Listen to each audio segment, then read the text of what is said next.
So that's another thing I learned from doing 5-minute portrait sketches. So one of the reasons why we could do them in 5 minutes is because we were trained never to pick up the same color twice. Pick up a color that you'd use in the portrait sketch. Everywhere that color needed to be, you would put it in before you put it down. Then you'd go on to the next color. That way you weren't constantly wasting time fumbling for what color you needed. You'd already be done with each color when you put it down. Is that something you picked up just by doing that job? I mean, they don't teach you that in art school, do they? Or do they? I don't know. I don't know. I didn't really go to an art school. Oh, I thought you did. Okay. I mean, I have a degree and I have a bachelor's of art degree, Bachelor of Fine Art, but it wasn't really an art college. It was just an ordinary university. And it was just the art department. Plus it was in the 80s. So everything was like design. Oh. You know, I switched my major from design to illustration my second year, but still, even illustration, it's like you don't learn that time is money until you get out into the real world and you're doing jobs for set amounts of money. But if you're not getting paid hourly, as an artist, we don't get paid hourly. No insurance. we make our income by the job, not by the hour. So yeah, all of that time is money. I learned in amusement parks. Doing 5 minutes is a long time. Did you do that like during summer break or winter break? Yeah, summertime when I was in college is when I started, and it was fabulous. That's the perfect time, you know. But perfect, maybe even more perfect for a high school student. But I was in college when I started, and you know, and also I was lucky to start in a place that was very busy. So I had some good competition for like the high score of the day, and you know, very competitive. That's probably where part of my competitiveness started too. It's wanting to write that score up on the score chart in the back room of the main location, and to see what everybody else did, and to see how high up I would be. What do you mean score chart? Like how many clients? Yeah, our manager would have like us write down how many portrait. It's a long story, but way back then, before the artist got paid a guaranteed minimum, we were all on commission, and we got commission based on a point system. So one portrait drawing, they were all side views. One portrait drawing was 1 point. Any multiple portrait, like a double, 2 people in one portrait, you'd get a bonus point for any multiples. So a double portrait was 3 points. And we also did these things called cartoon sketches. So this was they had these things at Cedar. I worked at Cedar Point, it's Sandusky, Ohio. They had those there before Commons Art Shops came and took over the whole shop. And when Commons came, they also brought caricature artists, like specifically caricature artists, the one that do it from the front with a marker. So before that, the portrait artists did these things called cartoon sketches. And they were basically caricatures from the side done with the pastels. So instead of being a portrait where the person's just like being a normal face, they would tell you to smile, and then they would like exaggerate that from the side. So those actually, the company was losing money on those, I think, because they were only $2 more. So like if a portrait was $5.95, the cartoon sketch was $7.95. But they were worth 1.5 points. So everybody wanted to do double cartoons because they were worth 4 points. 1.5 plus 1.5 plus 1.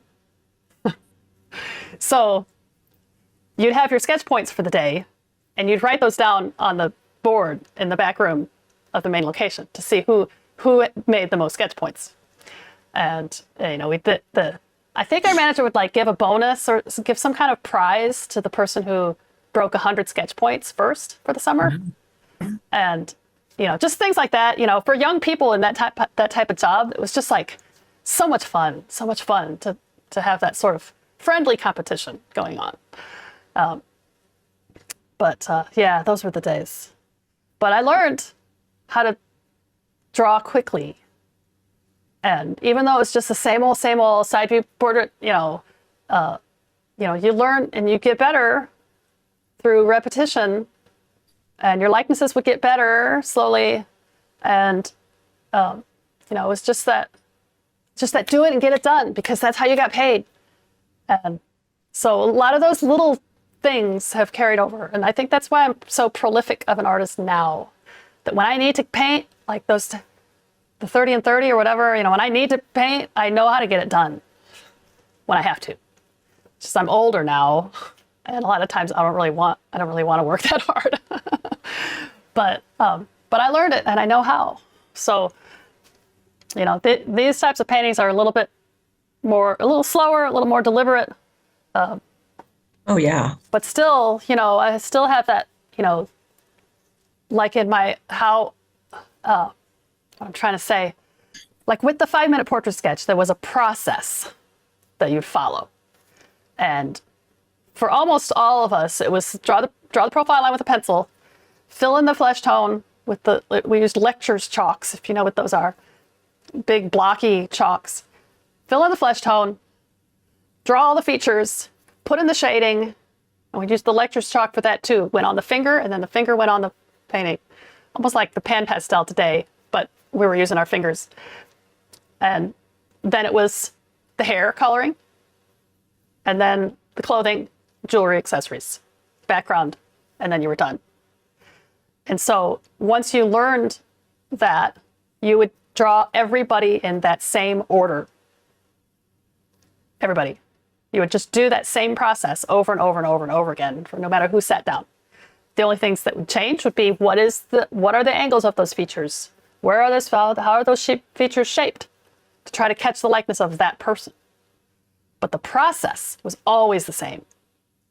So, you know, even now when I have, you know, I'm doing paintings, I think that's part of, I think, of really developing your own style as an artist is, you know, when you're starting off and you're a new artist, you're trying this and you're trying that and you're trying these materials and you're trying this sort of paper and you're, you know, and when you stumble across something that you really like, that really works for you and you're like, oh, I really like this, stick with it for a while and, you know, take it wherever you want to take it, you know, take it however long that it interests you.